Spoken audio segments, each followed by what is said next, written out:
Hi guys, আমি আজকে যাচ্ছি মার্কেটিং করতে। অনেক দিন হয়ে গেছে শপিং করা হয়নি, তার জন্য আজকে বেরিয়ে পড়েছি ভেবে কি আজকে তো শপিং করতেই হবে। আর আমি একা যাচ্ছি না, আমার সাথে যাচ্ছে, তোমরা নিজেই দেখে নাও কে যাচ্ছে।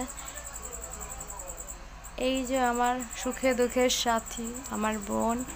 আমি আর আমার বোন যেখানে ইচ্ছে সব জায়গায় যাই। যে কিছু টাকা বার করে নিলাম আর বসে পড়েছি বাসে। অনেক লম্বা আমাদের সফর রয়েছে, তাই আমি জলের বোতল টোতল সব নিয়ে বসেছি। আর এই যে বাসও চালিয়ে দিয়েছে, স্টার্ট করে দিয়েছে। আর উইন্ডো সিটের সামনে বসার মজাই আলাদা। বাসটা আজকে বেশ ফাঁকাই ছিল, আর উইন্ডোর সামনে বসে হাওয়া খেতে যা মজা। উফ, আমি আর আমার দিদির মধ্যে তো উইন্ডো সিট নিয়ে ঝগড়া হয়। চলো বলে আমি একটু ঘুমিয়েও পড়েছি, মাঝখানে মাঝখানে ঘুমাচ্ছিলাম। তারপর দিদি বারবার আমাকে বলছিল উইন্ডো সিটের সামনে বসতে দে না, বসতে না। কিন্তু আমি আর কোথায় উইন্ডো সিটটা ছাড়ি বলো। দেখো, তারপর একটু ট্রাফিকের জন্য বাসটা একটু স্লোলি চলছিল। ভাবলাম একটু ভিডিওই বানিয়ে নিই। ফ্রেন্ডস, আমি ফার্স্ট টাইম ব্লগ বানাচ্ছি, তো কেমন হবে জানাবে, কেমন হয়েছে জানাবে। আর একটু সাপোর্ট করো, ভালো লাগলে সাবস্ক্রাইব করো, লাইক করো, বেল আইকনটা ক্লিক করে দিও। এই যে আমার বাসটার স্পিডও বেড়ে গেছে। তোমরা ভাবছো কি আমি কোথায় যাচ্ছি, ওটাও দেখাবো, ওটাও বলবো কোথায় যাচ্ছি। যত এক্সাইটমেন্টে বেরিয়েছিলাম তত তো আমার বাসের ঘুমিয়েই বেরিয়ে গেছে, কেন কি অনেক লেট হচ্ছিল, বাস অনেক লেট করছিল।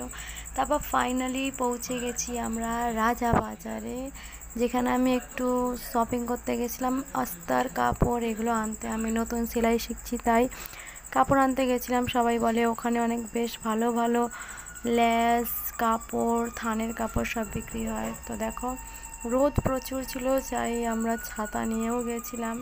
আর দিদি সবসময় ছাতা দিয়ে আমাকে ঠুকে দেয়।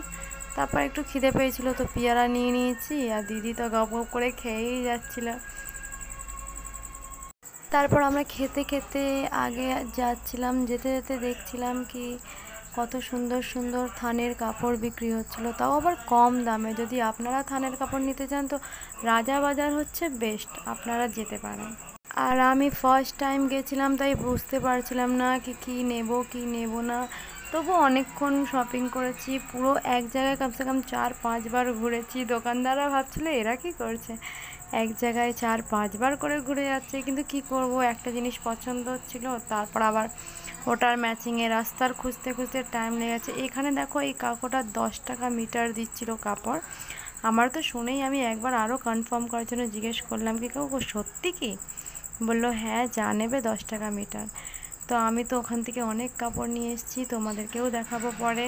শপিংয়ে এত বিজি ছিলাম, তাই ফার্স্ট টাইম গেছিলাম ওখানে, তাই টাইম কেটে গেছে। আর অনেকগুলো আমি ভিডিও করতে ভুলে গেছিলাম আর কি, এত এক্সাইটমেন্টে দেখছিলাম, কেন কি সব এত কম রেঞ্জে আর এত ভালো ভালো কাপড় নিতে নিতে তাই টাইম হয়ে গেছে।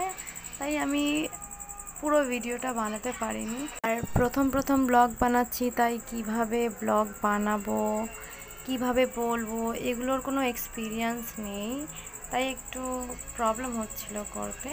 কিন্তু তবু আমি চেষ্টা করছি, যেহেতু সবার দেখি সবাই করে, আমারও ভালো লাগে ব্লগ করতে, তাই আমিও ব্লগ করছি, মানে স্টার্ট করেছি।